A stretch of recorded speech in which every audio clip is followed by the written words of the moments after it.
Now, face the mighty bison. First thing I did want to say is that I love the new style of character releasing that the developers are doing. Releasing character intros and character, visuals on Twitter leading up to the release is fire. And I think it's a good way to generate hype. They've been getting a lot of likes, a lot of interactions, and it just gives you a better look of the character and what will happen besides just the trailer. So I like that, and I hope they continue to do it. But then also with the dev talk, they did a part 1 and a part 2.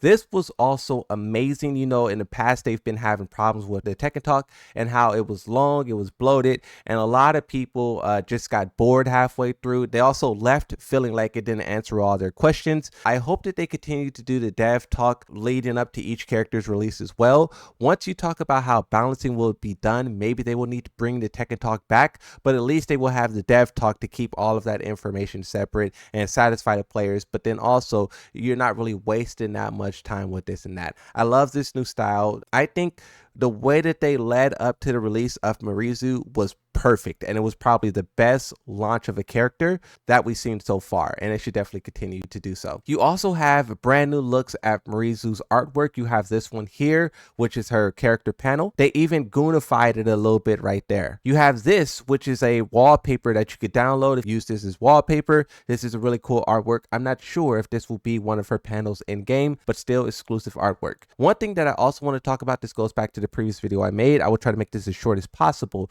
The news article where it was talking about Tekken going pay-per-view. This article has now been community noted. The community note says both Yasuda and Harada have confirmed that they won't be making TWT pay-per-view. Around the time that this community note was made, the person who wrote the article was refusing to update the news article and make it say like what it should say instead of gaslighting everyone, but the guy was refusing. When players found out about this, myself included, we felt the type of way about this because we were gaslit. There was a lot of other people gaslit, and a lot of people had to put out apologies. Like you guys were saying in the chat, I should apologize, and I will apologize. Apology to all of the developers. I was very harsh on them in that video and talked about how it's a terrible idea and it wouldn't work for so many reasons. And I'm happy that 1, they never even considered it. 2, that they will never do it. But then 3, apologies for getting gaslit by this news article and popping off, not looking further into the details. But once all the truth came to light and this person was refusing to correct their news article, I said the person who wrote the out of context article on Tekken on pay-per-view is refusing to change, update, or remove the article. Meanwhile, players who were gaslit by it have apologized to Harada, released updated posts/videos. Now, when I made this tweet, the person blocked me on Twitter, but I kind of don't care. I wanted them to understand that the Tekken players do not like what he did, do not like how malicious the news article was, but then also did not like how this person wasn't trying to correct the situation at the end, and that's what made the community note be applied to it because of their refusal. Also, at the same time, a lot of other people started to tag this guy and tell this guy to change the news article, and as a result, he locked down his Twitter. Now, he did eventually add this section here at the bottom, the updated comment section, but this is really just Harada's tweets applied to the bottom. He didn't adjust the headline, which was the worst part, and he didn't apologize either, right? There's a lot of apologies going around. This guy who triggered it all should be the one who apologized as well. But when we talk about apologies, we know season 2 got a lot of pushback. I think players did enough complaining and crying about the game. I think the developers are pushing the game in the right direction. Armor King Faked proves that. Now Mazu, it's time for her to prove it as well. Looking at all the gameplay, she's going to be less powerful than Anna. I'm assuming on the level of Faked and Armor King, because in my opinion, those characters are downplayed in the power that they could put out. Now, for a lot of players out there, they are kind of upset with this character. I think this is the perfect character to be upset by that. And what I mean by is, for the people who basically quit Tekken 8 and who boycotted Tekken 8 and who hate Tekken 8, this character is your traditional stance character. She does stances, she does some plus frames, she's going to make you guess at times. And honestly, I think it's kind of fair for her to do it, because until they take away those tools from every other character in the game, the characters that they continuously added into the game need to have those tools as well to stay viable, right? The characters who can't do that stuff are some of the characters who are the worst in the game and players complain about endlessly. So until season 3 can fully balance this game, I think it's kind of justified that Mazu has some of this stuff. I did this poll on my live stream, and you can see it got 469 votes. Do you like Mazu? 63% says yes. I would also say yes. I think the character looks amazing, better than I thought. I thought she was going to be swinging around that pole, but she doesn't do that. Well, swinging around the pole like like a weapon. She does swing around a pole, but she doesn't use it as a weapon, which is what I was fearing. But I really love the martial arts, the punches, the kicks, the elbows. That part I was not expecting, but it is amazing. As for others on Twitter, you can see High Tone says Mazu stands slop. You can see Blackheart says, I seen the Mazu footage and I'm worried. You can see Rai Sensei says, so the new character is more stand slop. You spent all this time learning from the culture only for it to be applied visually. This is incredibly depressing. This is the most out of touch development team. All the feedback in the world and they do this. I don't feel the same way as these guys. And I think this tweet here is kind of interesting as well. It says the presentation really did show that the people who had no idea what they were talking about when it comes to Mazu. Why does she use the spear? I wish she used more Rangi. Now, the reason why I think a lot of people was like, you know, why does she use the spear? Why don't she use Marangi? Is because that's how the trailer made it seem. In the trailer, she was using nothing but ogre abilities and nothing but the spear. In the actual gameplay itself, this is where we see more of the grounded elements. And this is something that I discussed on Twitter, on stream, is that how does this continuously happen?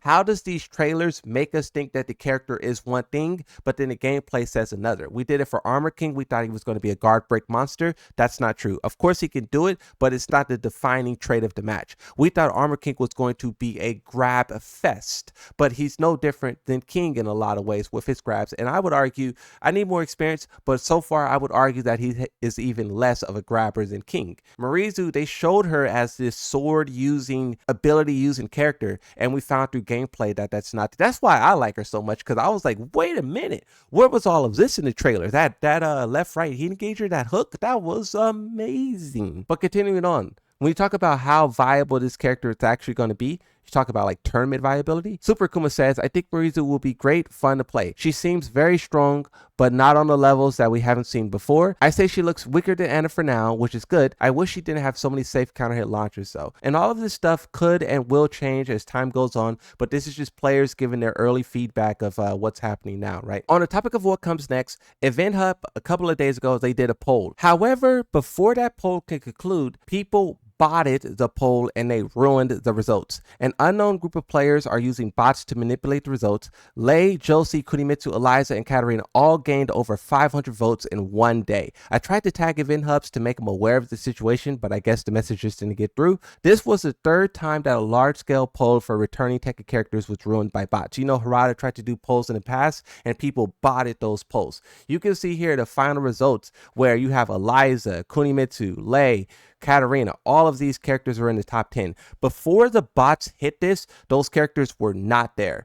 Lei wasn't that far down. He was still in the top 10. You had characters like Marduk. You had characters like Bruce. You had characters like Bob being in the top 10. But the person who botted this poll, they got the result that they wanted. This will be cemented in history. Whenever you try to find a poll for Tekken to represent what the players want, a lot of people will run into this botted poll and they will get skewed results. And then they will look at these skewed results and they'll say, wow, more people want Eliza than Bruce, more people want Eliza than Miguel. We know that to not be true, but that's what happens when one person takes it upon themselves and ruin this thing that was supposed to be for everyone. Now, will the developers take a poll like this into consideration? We don't know how they pick characters. I assume that they already know every character they're going to put into Tekken 8. They work multiple years in advance.